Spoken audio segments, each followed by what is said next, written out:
You know your fantasy QB is in trouble when your Sunday plan includes Googling streamers that won't ruin my life. Enter Michael Fabiano's Fabs 5, low-owned quarterbacks you swear you've considered before, but didn't. Now it's week 3, coffee's cold, and desperation tastes like victory. Drake Maye, rostered in just 28.5% of leagues, looks like the store brand cereal that somehow tastes better than the name brand.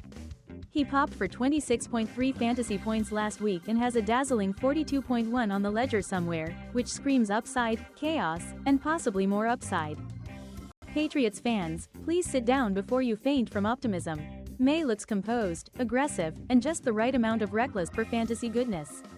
He's taking shots, making reads, and giving us that, oh no, oh yes, highlight arc that fantasy managers pretend they didn't panic over. Streaming quarterbacks is like speed dating with helmets. You swipe right on matchups, pretend sample size is a myth, and hope the algorithm, also known as Fabiano, has mercy. Low rostered means your league mates slept in. You, however, are awake, caffeinated, and ready for sensible irresponsibility. If your starter's matchup looks like a medieval dungeon, elite pass rush, sticky corners, nightmare script, this is your parachute. Fabs 5 says there are usable arms floating on waivers, and frankly, if you can get 18 to 22 points with rushing sprinkles, you keep the receipts and smirk. Yes, streaming is volatile. But it's also the tax you pay for drafting a defense too early in a nostalgic tight end.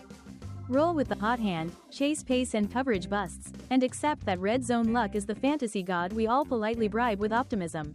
Alright fantasy geniuses, are you riding Drake Maye and the Fabs 5 streamer carousel this week, or clinging to your stud in a horrible matchup and praying to variance, who historically ignores your DMs?